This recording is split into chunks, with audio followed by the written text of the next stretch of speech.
Hello and welcome. First of all, let's start with the smart chart, just so we make sure we don't forget to look for anything. When shopping for a car, you need to go through the exterior condition, whether it's body, paint or tire wear.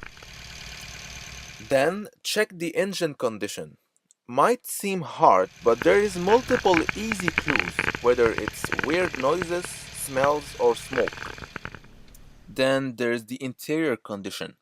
Probably the easiest one there because it's bad if it's usually mostly worn and dirty. But there's also some clues that can indicate crash and repair cases. We'll talk about those later.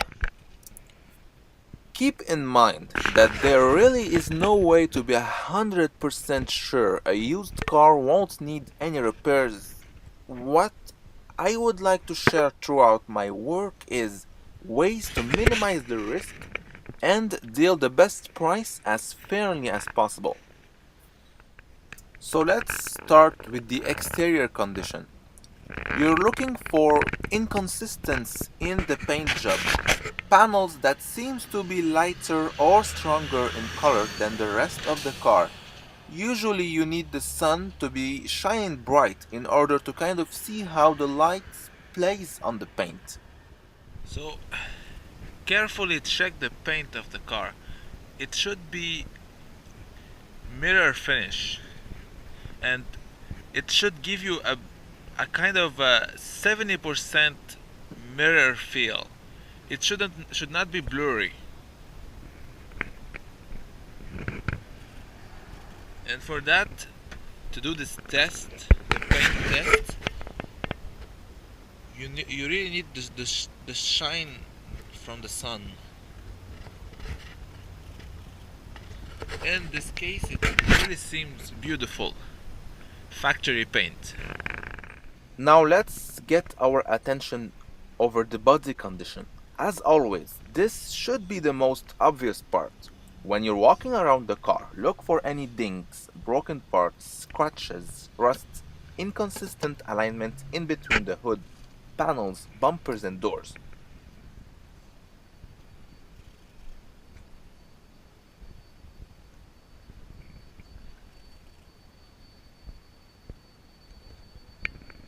Here there's a bit of dents. Actually 3 dents, one here, here and over here. The Abarth badge is missing from over here. Somebody basically ripped it off, maybe to keep it as a souvenir.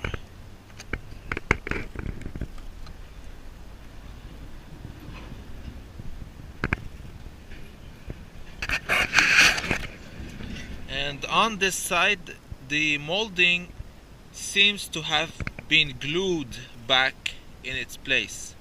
So definitely it must be broken. So somebody tried to glue it back on. And over here the molding is not fitted properly.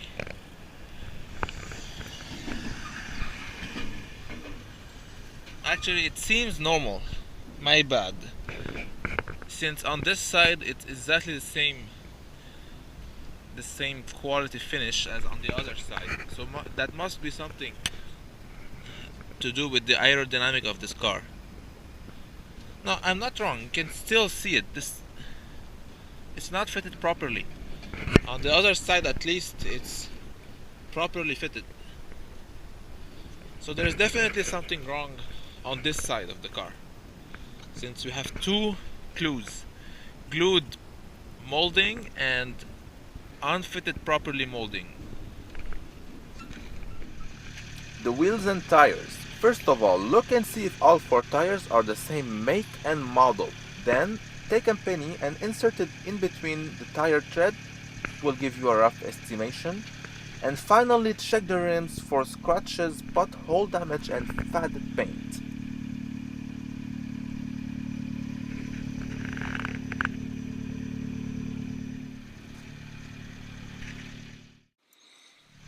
Behind each wheel, you'll find mechanical components.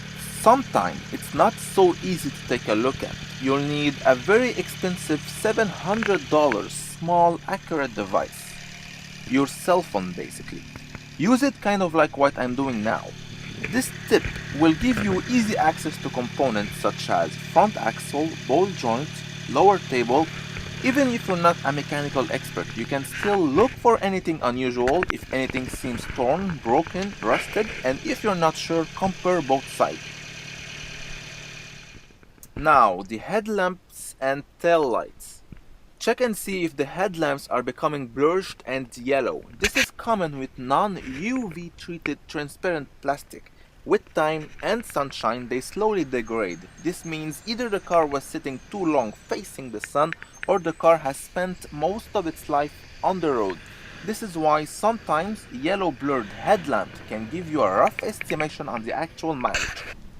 The headlights are beautiful on both sides as well as both ends. Although those rear tail lights they seem blurred much more than what it should be usual on a 2012 car. Don't forget to check the windows. But at this stage of your investigation, you simply want to verify that all the windows are closed tight and properly. The sunroof can unalign after a crash, so inspect it as well. Moving on to the engine condition. Start it up and listen. Ideally, a cold start is the best way for checking an engine. If it's too rough, you know it's usually packing a big load of mileage.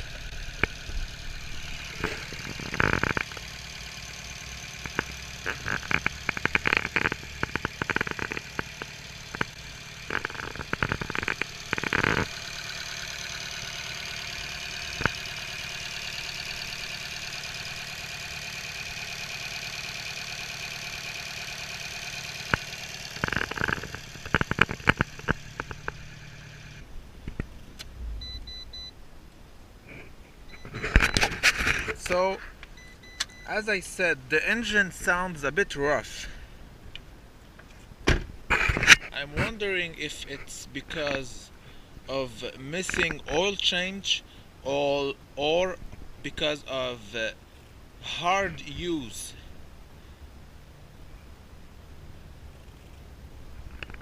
So let's check the oil level. And the oil is clear and beautiful. There's enough oil. So, and it smells good. So it Then ask someone to rev up the engine a little bit so you can check the colored gas coming out of the exhaust. Is there any oil as well?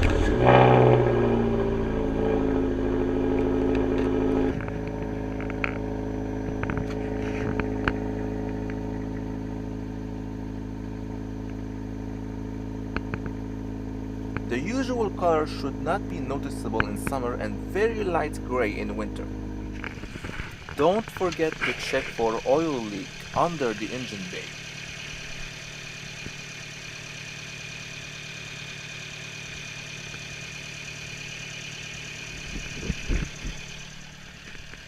After letting the engine heat up to normal operating temperature, it's the perfect time to inspect the engine bay. So shut the car off and check and see if there is any weird smells, whether it's coolant fluid or burnt smell. Look for any steam or smoke all around the engine bay.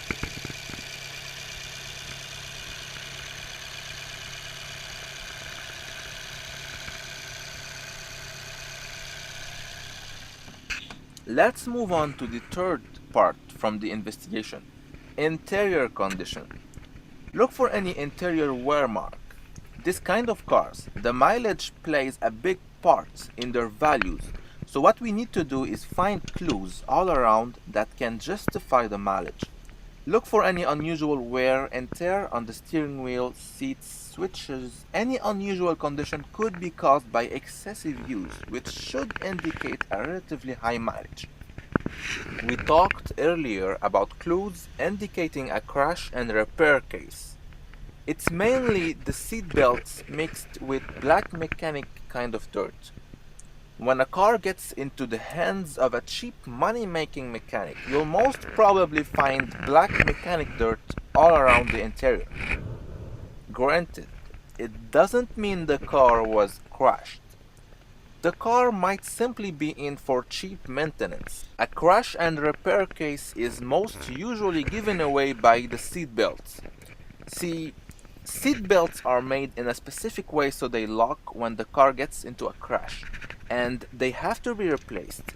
They are kind of expensive to buy directly from the dealer because they usually come as a full kit because of safety measures, which makes it the perfect black market item, usually stolen parts. This is where it gets interesting. Parts on the black market aren't handled with all due care and attention. Once they have been removed from stolen cars, they are basically thrown away, waiting for customers. Meanwhile, those parts accumulate dirt, rust, and all kind of nasty stuff. The weird part is that nobody bothered cleaning them up. Beautiful shiny seat belt, That's the best explanation I was able to come up with after witnessing numerous recent which cars with indicates that this seatbelts in car terrible states. might have never been into an accident, or if it did, at least it was repaired by somebody responsible. In this case though, the seatbelts are crystal clean.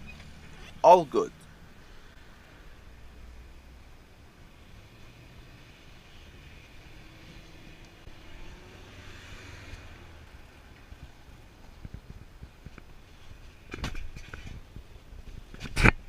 Oh, there's nothing underneath over here. So that's all you get.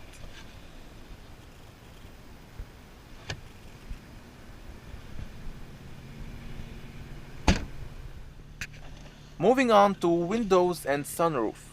Check if all the windows are working properly, open them up and close them down.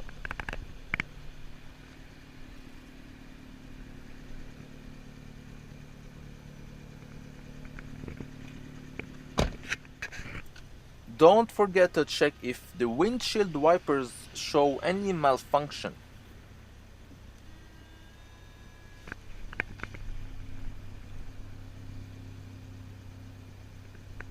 Now it's time for a test drive. I would suggest to drive it in city roads until it heats up, then take it on the highway. Make sure the radio is turned off and ask the salesman to remain quiet so you can focus on the car.